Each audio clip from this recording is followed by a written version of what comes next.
Even the devil Meskipun trembles iblis before the Lord. dikatakan gemetar di hadapan Tuhan, And he must bow down and worship the dia Lord. harus bertekuk lutut dan menyembah Tuhan. Now think about it, people of Pikirkan God. semuanya itu.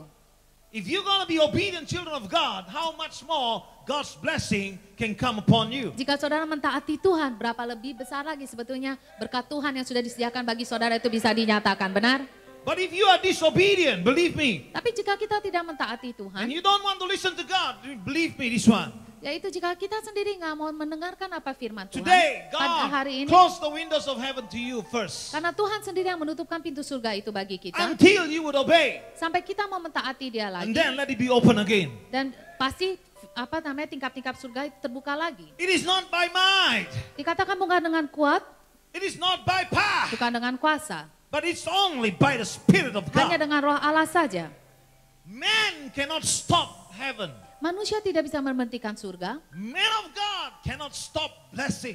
yaitu hamba Tuhan pun tidak bisa memberhentikan saudara punya berkat. But your disobedience will stop the blessing. Tapi karena ketidaktaatan daripada kita sendiri, itu yang memberhentikan berkat-berkat untuk diri kita sendiri. So it is you that call upon you the blessings to be stopped or to be blessed. Jadi kita sendiri yang menentukan diri kita apakah berkat itu akan dicurahkan kehidupan kita atau diberhentikan berkatnya. The man of God speak what the Lord wants to speak. Hamba Tuhan hanya menyampaikan firman Tuhan atau apa yang Tuhan mau katakan. And the Bible say that when the man of God speak, God moves. Dan dalam firman Tuhan mengatakan kalau hamba Tuhan itu mengatakannya, Tuhan akan bergerak. Or if God speaks, the man of God must follow. Atau yaitu Tuhan bicara, hamba Tuhan harus mengikuti apa yang Tuhan itu katakan. So people of God, Jadi saudara sekalian, obey the word of the Lord, taatilah firman Tuhan. and you shall be blessed. Pasti engkau sendiri diberkati. Amen. Amen. You know, he that he loves, he is disciplined by the Lord. Atau jika Tuhan mengasihi saudara, pasti kita didisiplinkan oleh Tuhan kita sendiri, benar? He's not going to be awesome to what you want. Dia bukanlah dahsyat dengan keinginan kita, He's going to be awesome to what he has planned. tetapi dia dahsyat dalam rancangan dan rencana dia. Amen. Think about how's your walk with Jesus. Pikirkan kembali yaitu jalanan kita bersama Tuhan kita. Think about your lifestyle and what have you done in your life. Itu pikirkan kembali sikap kehidupan kita masing-masing. Apa yang kita masing-masing telah lakukan dalam kehidupan kita. Have you won a lost soul in the kingdom of God? Apakah kita menangkan jiwa yang hilang dalam kerajaan Tuhan? Or are you lost in the kingdom of God? Atau barangkali saudara sendiri yang hilang di dalam kerajaannya. Because you want to marry so and because you want to go date with so and you are lost in the call of God. Yaitu karena saudara mau menikah dan saudara mau pacaran dengan apa yang saudara inginkan. Sampai saudara kehilangan panggilan Tuhan dalam kehidupan I saudara. realize that Christians love to hear lies. Karena saya perhatikan banyak sekali orang Kristen suka dengar yaitu kata-kata yang bohong. They love to hear gossip instead of the word of God. Mereka lebih dengar suka cerita gosip daripada mendengarkan firman Tuhan. And those who agree with them are those who are called the birds of the same kind flocks together. Dan mereka yang percaya atau setuju dengan kebohongan-kebohongan tersebut dikatakan yaitu burung sejenis berkumpul bersama-sama. And those who are called of God miss their call because what they want is far more important than God himself. Dan akhirnya banyak sekali orang kehilangan panggilan Tuhan dalam kehidupan mereka karena mereka mau yaitu kemauan mereka lebih besar daripada kemauan mereka memenuhi panggilan Tuhan. For me, very simple. You know, when you make a commitment with the ministry, you are committed to that. You die, you are there first. First ministry, second, your own issues. Yaitu saya percaya jika seorang sudah membuat komitmen di dalam sebuah pelayanan, ada komitmennya kan di situ artinya seumur hidup, mati terlebih dahulu.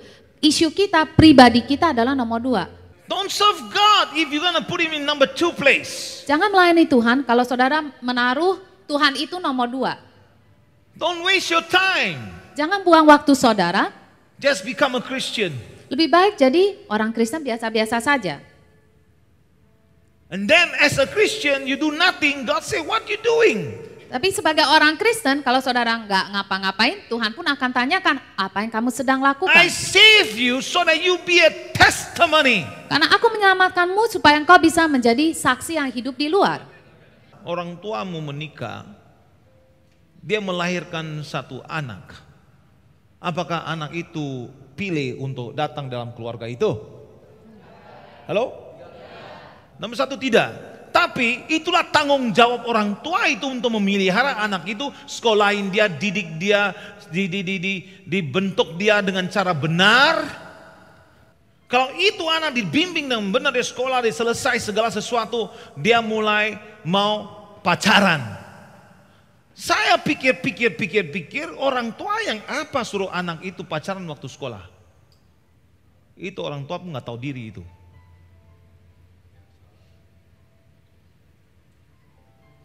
Kamu dengan keringat, dengan susah payah cari uang untuk sekolahin anak itu, akhirnya dia pacaran, buang biaya lebih besar. Ya, kita ngomong umum dulu ya.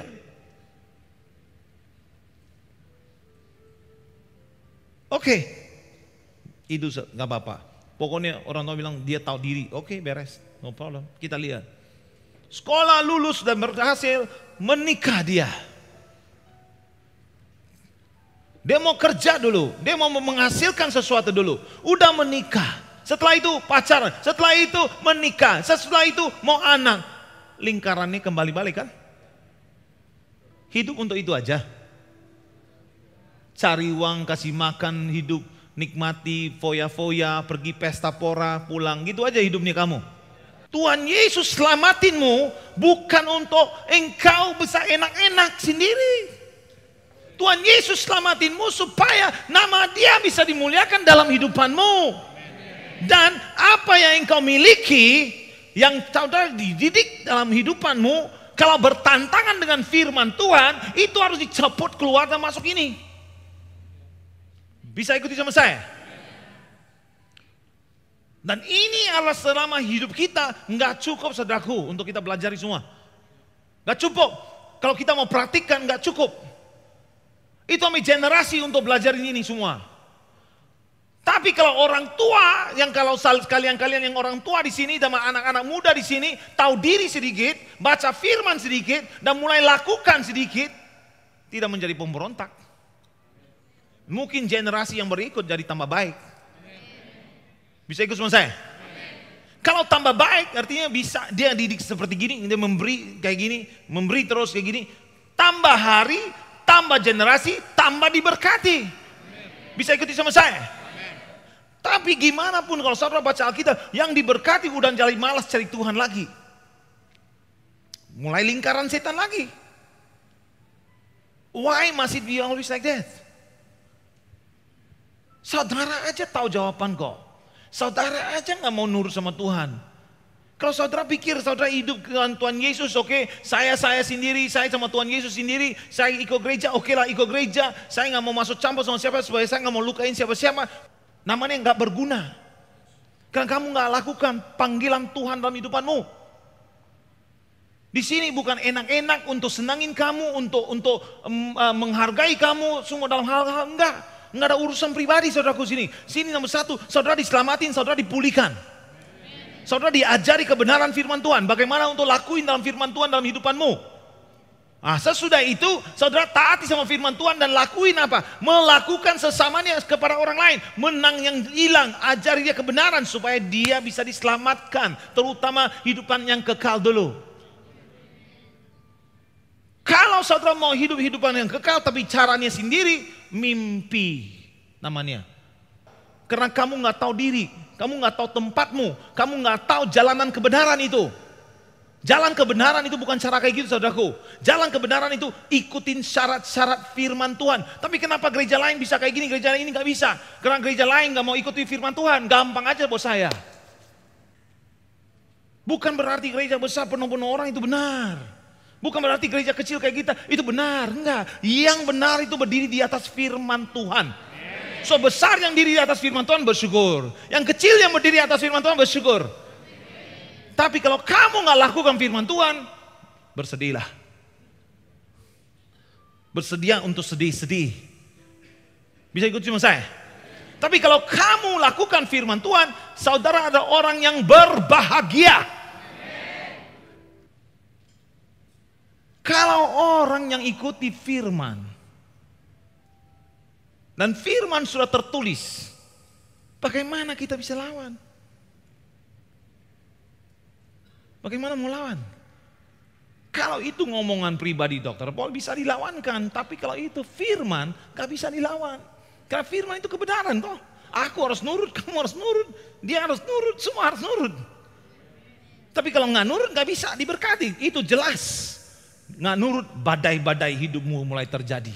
When storms comes into our lives, Waktu badai datang dalam kehidupan kita, and these storms may be considered as corrective storms. dan badai itu tanda kutip kita bisa panggil yaitu badai yang korektif, itu membenarkan.